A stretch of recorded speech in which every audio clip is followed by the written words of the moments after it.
Welcome to the Oil and Gas Sales and Marketing Podcast, where every week your hosts Mark LaCour and Matt Bertram share proven strategies and real-world tactics to help you connect with customers and close more deals.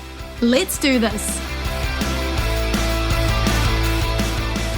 Hey, if you want to manage your oilfield operations from anywhere with rigor online or offline, whether it's scheduling and dispatching jobs, tracking employee hours, managing equipment rentals, or inspections and maintenance, you can create, review, approve, and upload all types of field tickets and agreements securely from any device.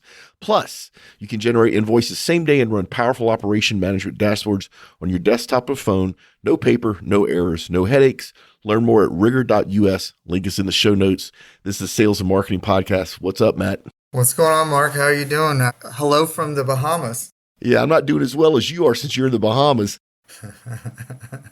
So talk a little bit about the Bahamas, the place you're at. It looks like it'd be a cool place for a sales or marketing team to come do a retreat. Yeah, there's actually a sales and marketing team here from, I think it's FIS. It's called Bahamas. So there's two main areas. I think there's Atlantis, who's been around for a long time, and then Bahamas. And I think I'm assuming, based on how it looks, that somebody from Vegas, like one of the Vegas hotels builders, built it. And it's got casinos and pools and water show and fire and just, it has a whole water park. I mean, restaurants. It's pretty awesome. So good place for business meeting and also good place to bring the family to? Absolutely. Yep. Maybe this is where we put together our insiders group. Maybe it's the first place we go is there and bring our CMOs and our chief revenue officers to a nice place in the Bahamas to get some peer-to-peer work done. Oh, yeah. There's conference center here. They got a nice work area, gym. I would tell you also this flight from United is like kind of a straight shot here. So that's nice too. Yep. So we have to add it to the list when we put together our insiders group. No review. If you want to leave us a review, just go to your website of choice. And actually in the show notes is a new tool that we've implemented at OGGN where no matter what technology you're on, even Linux, crazy enough, you can actually click on it and it will let you leave a review on any other platform. So even if you're not an Apple user, because the two places you leave most reviews are on Apple Podcasts and Spotify. Even if you're not an Apple user, you can leave a review and it'll end up on Apple's podcast. So go in the show notes.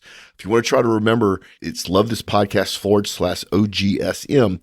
And Matt, I've gotten a lot of snickers at the abbreviation for our show, OGSM. I got a lot of sexual connotations around that. We probably eventually should do something fun with that. Probably so. Some type of giveaway around S&M. I don't know.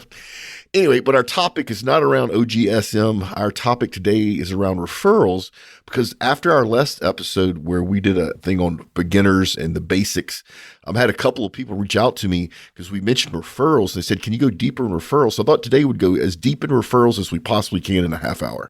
Let's do it. So why referrals? From personal experience, one of the easiest sales you will ever close as a professional salesperson is referral business. You're basically inside behind the firewall. Somebody gives you a recommendation to one of their peers. That recommendation eliminates all of the fear, uncertainty, the pushback. It's usually an easy deal. And then the best part, Matt, is then people are happy. So the person that made the referral is happy because they helped out a work buddy or a friend. You're happy as a salesperson because the deal was quick and painless. And then your new client is happy because you helped them solve the problem. And so just the referral itself is a sales tool that I think a lot more people should capitalize on because it really is a win-win all the way around. Yeah. I mean, when you look at it from a marketing standpoint, people, I forget actually the term. It's like memetics or something like that. I can't remember exactly the term. Yeah. But people look at referrals in clusters and there's data surrounding, I think it's 7 or 12, I think it's actually 7 referrals that based on 7 referrals, they can aggregate an assumption. And so that's why you see all these different sites pushing referrals, how you want to kind of pre-frame with those referrals up front. And, aggregating those reviews and testimonials are so important. But online, that's what everybody's looking for, right? Is I searched on Google. I don't have time. You tap your personal network first and then you go online second. And so, aggregating those referrals in a place where they're easy to be found helps people make that better decision based on everything you're saying. Absolutely. 100%. And then if you even go to the OGGN website and go to our pricing page, and yes, we have our pricing very public and transparent on our pricing page, you'll see a video shot of several of our sponsors that are happy and they talk about the business results that they receive by working with us. That's not an accident. That is intentionally on our pricing page, because if somebody goes to our pricing page, that means they're thinking about working with us. When they see the head of marketing from Technique FMC and the head of oil and gas sales from IBM talking about how we help them generate business, guess what, Matt? They click on something and they want to talk to us much quicker, because to your point, that referral has now helped them feel like it's a better choice for them to work with us than maybe somebody else. It's pre-framing, right? And I think we'll go into that more for sure. Yeah. So one of the things I want to talk about is referrals should not ever be, in a salesman's world, should not ever be an accident. A referral should not be something that you reach out only when needed. There's actually a process. I call it the referral machine. And you have to build the referral machine. And when you build that referral machine, the most important part is the original ask. And so the original ask is when you first engage with a new client, a new prospect, and you're getting ready to sign the deal, and they've asked you for something like a discount or whatever, you go ahead and agree to give them the 15% off. And without putting a period in there, you say, if we do good business with you, I'll give you this discount. Can I use you for referrals? And they will always say yes, right? If you wait till after the deal is closed, a lot of times, especially bigger companies, will push that out to legal or HR for their permission. And legal and HR will always say no because it's a risk. But if you ask in the beginning of the deal, they always say yes, especially if you can use it as a negotiation tactic. So you ask that up front on every single deal that you do. And another little thing that you should also ask up front, and this sort of ties into this, is, hey, Mr. Customer, if we do a really good job for you, can I shoot a short 2-minute video of you talking about the problem we helped you solve? Not talking about us, not talking about what we did, but talking about the problem we helped you solve. Once again, they will always say yes in the negotiation phase of the deal, versus if you wait till after the deal is closed, they will say no, or they hand it off to legal or PR, who will also say no because it's a risk. So if you ask for permission to shoot that little short video up front, and then when you do good work for them, you now have two parts of the referral machine. Number one, you have their agreement that you can personally use them for referrals. And we're going to get to the tactics about that a little bit later. Number two, you've gotten them to agree to shoot a little short video talking about the problem that you helped them solve.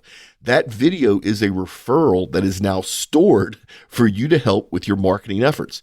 So if you ask those two things up front, like I said, in the negotiation phase, every time they will say yes. And if you wait till after a deal is closed, a lot of times they'll say no. But that little short video of them talking about how you helped them solve a problem is worth its weight in gold. Yeah. So from a marketing standpoint, certainly referrals and online reviews and testimonials are super important. Video referrals are the most powerful, where people mention their full name and their company, right? And then through the video, there's more than just text. You can see their body language. You can see how they express it. There's so much communication that happens outside of the physical words. And then stepping down from that, like, again, the full name and the company is always helpful. Like when you have those referrals where it's like first name dot and then they don't have a business, it's not as powerful. And so really, a video takes longer to shoot. We actually have a tool that we use called Pro Testimonial that we capture the video testimonials for. But in the process of like building this referral machine, even in the discovery call, what we train our sales team to do is ask them at the beginning, like you said, at the beginning of the call, that said, hey, if you find this call helpful, could you please leave me a referral? And then you ask them at the end of the call, hey, did you find this helpful? And really, you shouldn't be asking for a review if you don't feel like you've added value. But if you've added value, you can exchange your time for that referral. And usually people are really happy to do that. And you want to build that as part of your process, especially when you're looking at from a marketing standpoint online, depending on your business. If people are using different platforms, like let's just say like Google, for example, you want to ask them to leave a review on that platform, and you want to build it into your sales culture to be asking for that if they feel like they've earned it. And then you can ask that same customer for referrals on multiple platforms if it's relevant to your business, and then absolutely asking them for the video referral after you've like delivered valuable services. And that way you can build a really strong referral pipeline or referral machine. There's different methodologies of how you do it, but you want to build it into your workflow. Yeah. So at the end of this, I'm going to come back and tell you and the audience a secret that I did with reviews. But let's get through this part first. All right, so you've asked the prospect, the client up front before you sign the contract if they will be a referral. If you do good work, they've said yes. And hopefully if they said yes, that you could shoot a really short video. And I'm telling you, a 30-second video shot on your cell phone of them saying how good a job you did to help solve a problem is worth anything. You don't need to have a full production process. It'd be good if you had good lighting, good audio, but just anything that's legit where the client is talking about how you helped them is worth its weight in gold. All right. Now, the next thing is, and here's where most salespeople fall short, is now once you've delivered the product or service and your client is happy, don't ignore them. Reach out on a regular basis, and here's where automation can help so that you're always top of mind. Because what you don't want to do is not talk to them for 2 years and then ask them for a referral. That is awkward, like out of the middle of nowhere. And I've had people do that to me. Whereas if you stay top of mind and reach out to them, it doesn't have to be every week. It could be once a quarter. And you don't ever feel guilty about asking them for referrals, and just let them know how things are going. And so that little part can be automated, Matt. What's some of the ways you could automate that touch point so that you stay top of mind? Well, I think that certainly email automation and even text automation is really valuable, building like a nurture drip, right? And if you're talking about like a sales funnel online, the sales funnel doesn't start when you close the deal, right? Because I think the number one reason that people leave is apathy. Like they don't feel like they're being taken care of, or they feel like a number. And so there's a lot of things that you want to create those touch points as a salesperson, but also even as a company. There's tools like Send Out Cards or Birthday Co. that help you stay in touch with them, sending them gifts on their birthday or for the holidays, but sending them a weekly, hey, here's what's in the news, adding them to a nurture drip is one of the first and best ways to kind of stay in touch with them. Certainly posting on social media, connecting with them on social media, liking their social media and posting your social media, engaging with them in that way. And it's really about building your network and keeping your network warm, because that's the worst thing, Mark, when someone reaches out to you that hasn't talked to you and they like try to ask you for something or try to sell you for something, and you're like, where have you been? Right. And so, and maybe really where it's coming from is not a bad place, and everybody's busy today and everybody keeps getting busier. But that's why personalization and automation are so powerful when you're looking at building that sales. And then I think, social media is a strong number 2, and there's certainly more ways to do it, but those would be the most tangible that a salesperson could take advantage of quickly. Perfect. So once you figure out how you can stay top of mind so you don't feel awkward asking a referral, the next thing is to categorize your referrals. Now here at OGGN, we sell basically a couple of things. The biggest one is podcast sponsorships. So what I do is my referrals are categorized into what I call small, medium, and large business. Now, because I'm in oil and gas, my small bucket of business are companies that are 1 billion in revenue and above. My medium bucket of business is 20 billion and above, and the large is above that. But whatever your market is, because what happens is not only does a referral super important, but if you can match up a similar business, especially size, to the referral for the prospect, it's that much more powerful. So if somebody from Exxon wanted to work with us and I gave them a referral from Chevron, who is a competitor, but it's a similar company, similar size, that would go way further than some company Exxon never heard of. So in our world, I categorize them in 3 buckets. Whatever your sales world is, there has to be different buckets that you categorize your referrals in. And I actually keep it in an Excel spreadsheet. However you want to keep it works well for you. A lot of the newer CRM tools have places where you can actually tag a field and give a name to that referral. But this way, when you go to give a referral, it's just not a generic referral, which, by the way, just a generic referral is better than probably what your competition has. But when you have one that's dialed in, it's super valuable. Yeah, I think another way to look at this too is looking at it from a target persona of like, what are you selling and who are you selling to? And then those referrals. So what I see in the marketing and like IT departments a lot is, depending on the bigger company you go, the more risk adverse they are, right? And so they just don't want to hire a company and take a risk and make themselves look bad, right? That's like the number one concern. And so if you have other companies that are like their company or are their competitors, like you say, it's super helpful. And I think really dialing in, just like we do with the podcast, to the different target personas or different segments of the business that you're going after to capture referrals in that area. And then even think about your referrals as you start to build like any referral and you build your referral base. Then you can start segmenting out those referrals, and we do it with content a lot. You kind of take a content audit of what are the different kind of referrals that you have and then what you need. And then you start to shape that. And the more referrals that you have, certainly the more video referrals, and, it depends the place in your sales funnel. So, you can now embed that video referral in an email link, right? Or even link to a text. And that's the most powerful. Certainly shorter is better. We've seen that. But man, having them on your website, having that trust building, pre-framing somebody looking at that, or if there's referral sites out there, like that's the number one thing that I see in oil and gas.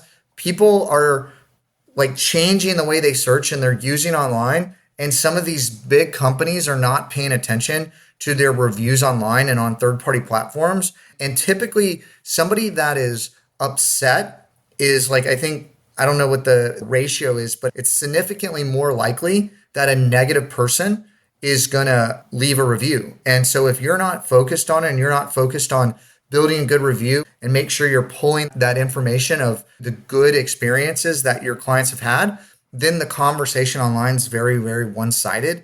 And so I think that that's certainly an area of focus that companies should look at. And really you start with your Google My Business profile is a great place that everyone has that set up, that they should be starting to garner reviews by clients. And, that is actually for us, that's one of the KPIs for our salespeople in the activity goals is to generate positive reviews online. Yeah.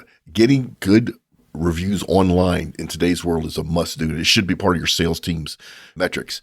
So, but back to the actual referral machine. Another thing, so now you have your referrals, you have their permission to use them, you figure out a way to stay in touch with them so you don't feel awkward. You have them categorized. Now here's something a lot of people don't realize.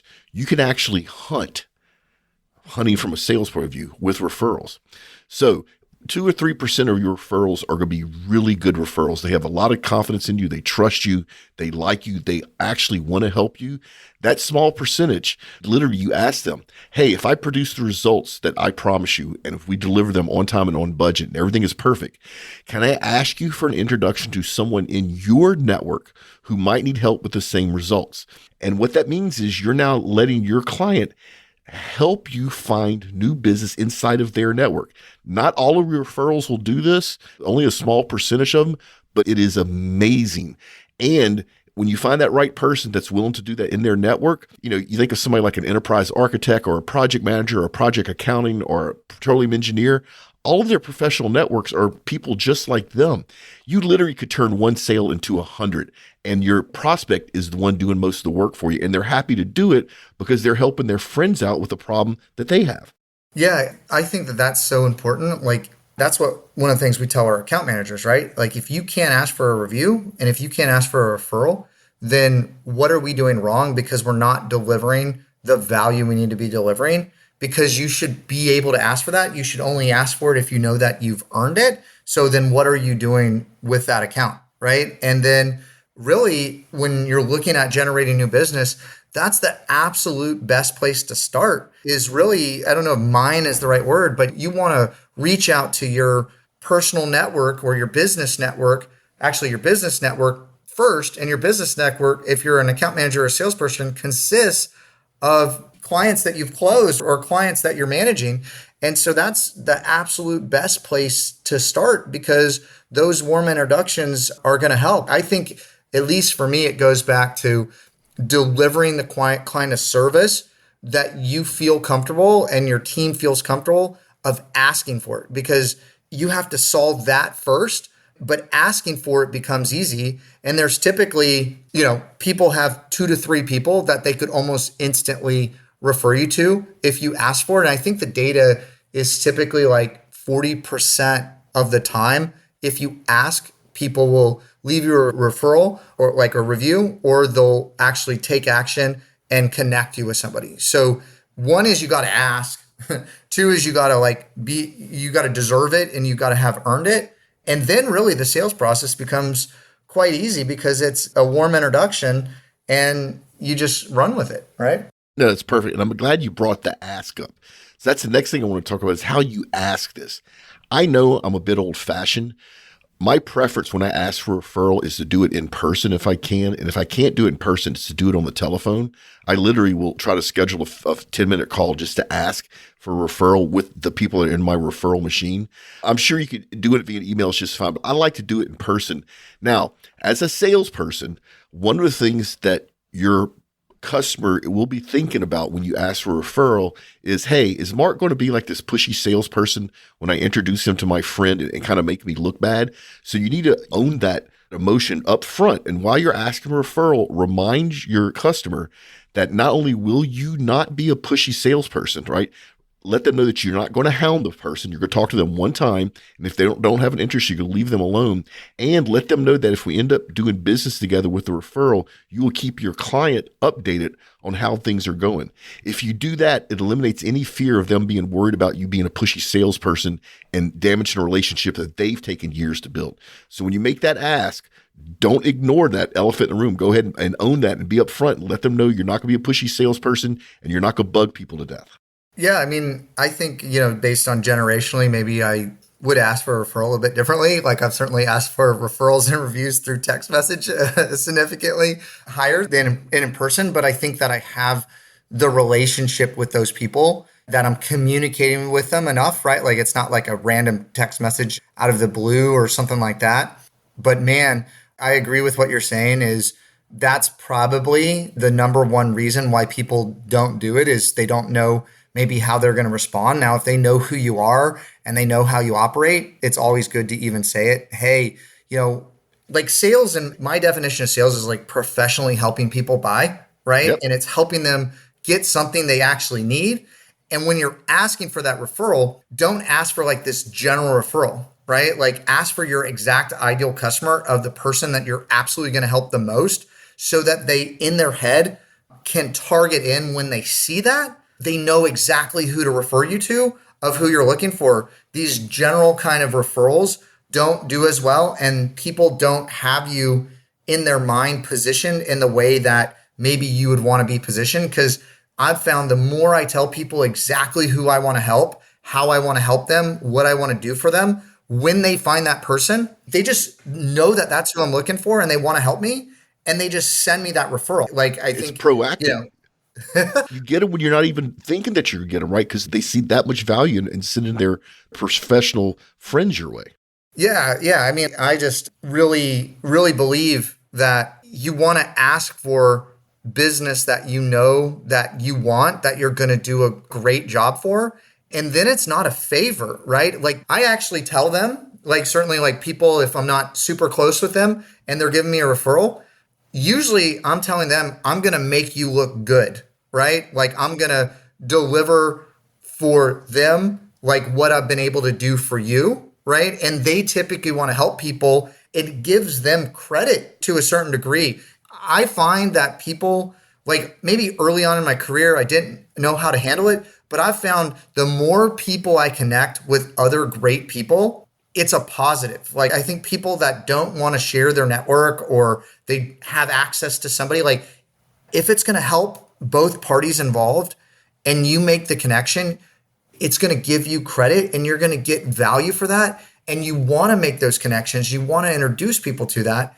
And, understanding who you're asking for the referral for and how they view their network and understanding that you're going to help them tends to, I think, open them up. So I think it's just delivering that quality product and that's your calling card more than anything else is what you want to lean into.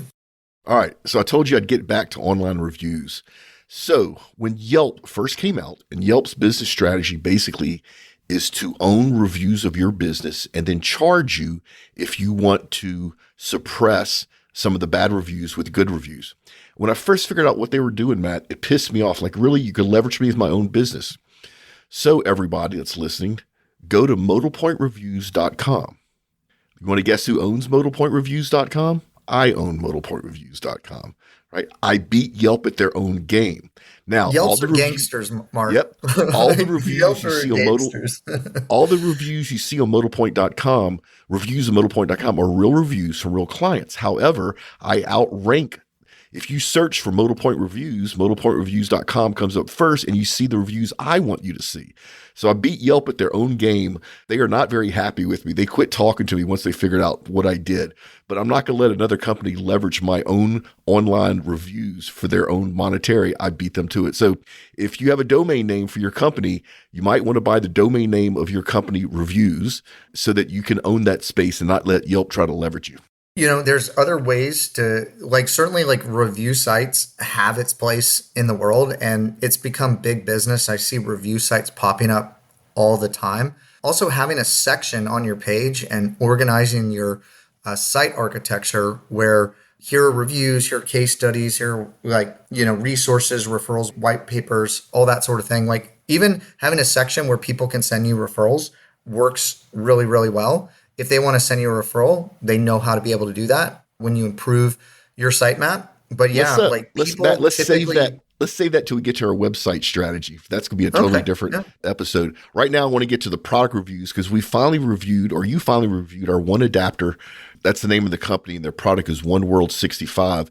And basically, it's an adapter that works in all the different countries in the world, but it's very high power, very low physical size, so you can leave your laptop brick at home and charge all your devices, including your laptop. And so, Matt, you actually got to use it today in the Bahamas, didn't you? Yeah, it's really nice. You can charge your phone, you can charge an Apple computer. It becomes the brick of all bricks, right? I love it. The brick of all bricks. So we want to get a big shout out. Well, the OneWorld 65 gets thumbs up from me and Mac and All I Got Sales and Marketing. Thank you, One Adapter, for sending us the product. If you have a product you want us to review, send it to us. Remember, gadgety stuff, nothing huge like air compressors, right? Also, in the show notes, besides the OneWorld adapter we just talked about, is all of Matt and I's social links if you want to connect us on all different social platforms. I talked earlier about the Insiders group. That's coming. We may end up doing it in the Bahamas, which would be cool. Now we're getting ready to close out the show, and it's my turn to do a LinkedIn fail or tip of the week. So, Matt, do you get hit up on by salespeople on LinkedIn that literally have no idea who you are or what you do? All the time. Yeah, I figure out a way to monetize them. So now when I get hit up by these salespeople, I'm going to read this. This is my reply to them. Thank you for your outreach. I am not interested, but may I offer you some unsolicited advice? If you want to drive more sales by using LinkedIn, especially from the oil and gas industry, there is a podcast made just for you, and it will greatly increase your success. It is called Oil and Gas Sales and Marketing and can be found here. So now when these salespeople hit me up, Matt, searching for oil in LinkedIn, and they try to sell me something, I redirect them to this podcast right now. So if you're listening to this because of what I sent you on LinkedIn, realize what I just did. I moved you away from trying to sell me something that I don't need, from the point that you have no idea what I do, to now that you're listening to us. So now you're supporting the show. So there's always a way, if you think through stuff, to make things to use to your advantage. And actually, in this case, I'm helping educate the people so that the next time they do an outreach to LinkedIn, maybe they'll do a better job of it and they'll actually pick up a client. And I would also, just to add on to everything we're talking about, getting LinkedIn reviews personally of who you are and how you do business is really quite powerful. Because I would tell you that most people, when they're in the market for the business, they're going to be doing online research. And one of the places that I've seen people typically go is they go to the LinkedIn profile and they check it out. And so making sure it's up to date, making sure you have a picture, making sure you have some reviews, making sure you're posting actively on it is really quite powerful. Great way to close this out. All right, remember, make a difference, not a sale. Check us out next week for another enriching and cheeky episode of Oil and Gas Sales and Marketing Podcast, a production of the Oil and Gas Global Network. Learn more at OGGN.com.